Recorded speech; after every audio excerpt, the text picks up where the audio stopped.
Nós estamos num momento muito delicado da história do nosso país. Talvez não haja em nossa história um momento tão preocupante como esse aqui. Nós temos visto, nos últimos anos, o país mergulhando numa crise moral.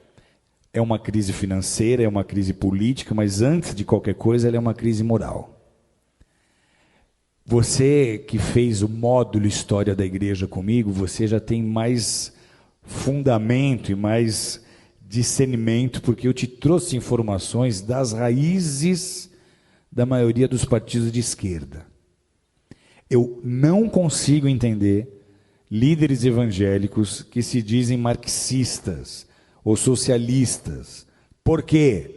Eu já contei essa história aqui inúmeras vezes. Eu sou descendente de russos e polacos que fugiram da Revolução Comunista em 1917. O meu avô chegou aqui no Brasil 2 anos antes. Meu bisavô, já crente, correu de lá. Por quê? Porque essa revolução, ela implantou o comunismo em muitas nações, como Polônia, como Ucrânia, como Romênia, entre muitas outras, e simplesmente eliminou, extirpou, extinguiu as religiões onde quer que essas nações estejam sendo dominadas. Eles prenderam pastores e eles mandaram pastores para Sibéria para morrer de frio, para serem torturados e morrerem congelados. O bloco da União Soviética, ele mergulhou numa densa treva espiritual, numa densa escuridão espiritual por 70 anos.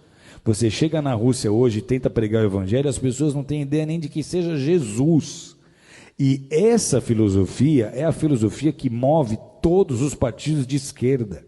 Os ideais desses partidos são os mesmos ideais de Karl Marx, são os mesmos ideais de Engels. Na loucura das suas ideias revolucionárias, eles começaram a pregar e a ensinar que a desigualdade social que eles deveriam combater começa na família. Eles começaram a dizer que antigamente, se você lê a literatura que fundamenta as ideias desses partidos, eles começaram a pregar que a desigualdade social ela começa na família, porque lá atrás, segundo eles, quando nós viemos dos macacos, não havia marido e mulher. Todo homem era de toda mulher era de todo homem, e os filhos não eram de ninguém, os filhos eram de todos, como os animais, e todos dividiam e compartilham tudo aquilo que eles tinham. E aí alguns mais espertos resolveram plantar em maior quantidade, ter um gado em maior quantidade para ter uma maior provisão, e para isso eles precisavam de gente trabalhando, e aí eles começaram a tomar mulheres para eles, gerar filhos para colocar como escravo no trabalho. Então eles dizem, a família é a culpada da desigualdade social, e essa é, queira você acreditar nisso ou não, a raiz que movimenta tantas ideias e tantos projetos de lei que tentam sendo aprovados, tentam se aprovar no Brasil, com a intenção de destruir a família tradicional, de destruir a família modelo judaico-cristã. Esses são os partidos, amados, que estão imputando na educação as cartilhas de gênero sexual, como nós temos vendo, de ideologia de gênero. Esses são os partidos que estão apoiando os direitos humanos, como vocês têm visto, que apoia muito o direito do bandido, do assassino, mas não quer saber da vítima. E eles transformaram, nesses anos que estiveram o governo, o Brasil no país que nós somos hoje. Não só mergulhado em crise moral, mas financeira. E por que é importante nós nos posicionarmos agora? Porque de tudo que você já viu, que já veio à tona do que eles fizeram nesses 13 anos, que só comprovou um desgoverno.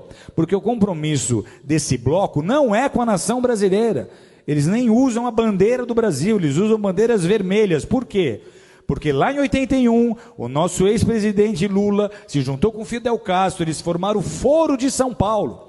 O Foro de São Paulo tinha o ideal, lá em 81, de transformar todas as nações da América Latina em nações socialistas, em nações comunistas, e eles conseguiram então unir essas nações e edificar uma espécie de União Soviética na América Latina. Parecia uma ideia utópica, só que olha a que ponto eles chegaram. Então, para esses grupos e para essas lideranças, o objetivo é transformar o Brasil em parte de um Estado maior, essa América Latina comunista. Eles querem que em todas as nações da nossa América do Sul, da nossa América Central, ocorra o que está acontecendo hoje na Venezuela. E esse seria o caminho se nós não tivéssemos vivido as interrupções que nós vivemos. Por que é um desgoverno? Porque os nossos presidentes passados não governaram com o interesse de beneficiar o Brasil, mas eles usaram dos nossos próprios recursos para construir porto em Cuba, para ajudar países na Bolívia, para ajudar países que têm a mesma mentalidade que eles.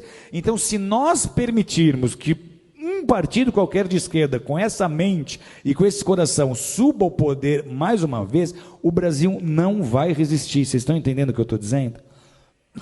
O Brasil não vai aguentar. Financeiramente vira caos.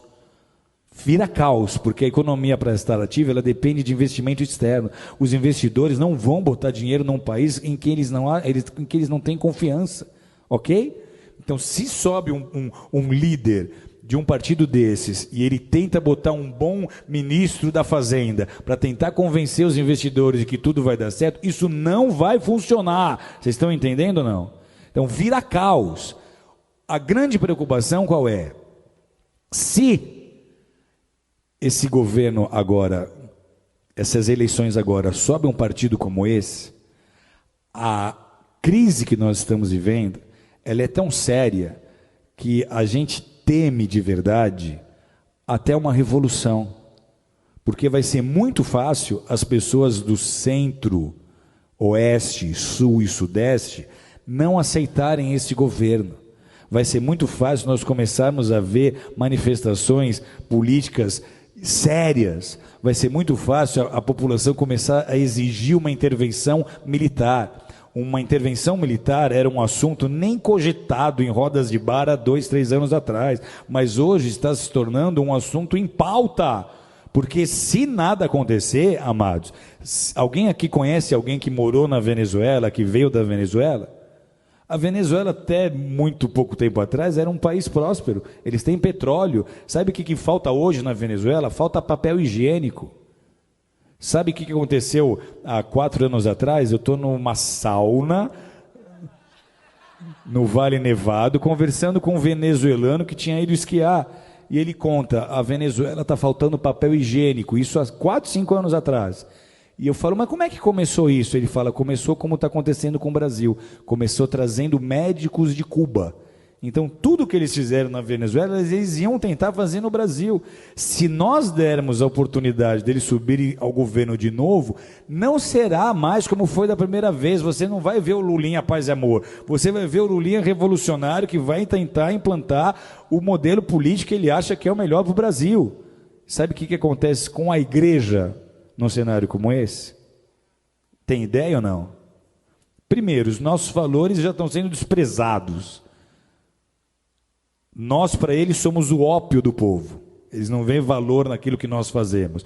O marxista raiz, ele é ateu. O evangelho para ele não significa nada. Ok? Então, para a igreja, esse é o pior cenário possível. Deus está no controle, sempre esteve e sempre estará. Mas a gente transforma uma nação com oração e com consciência na hora de votar.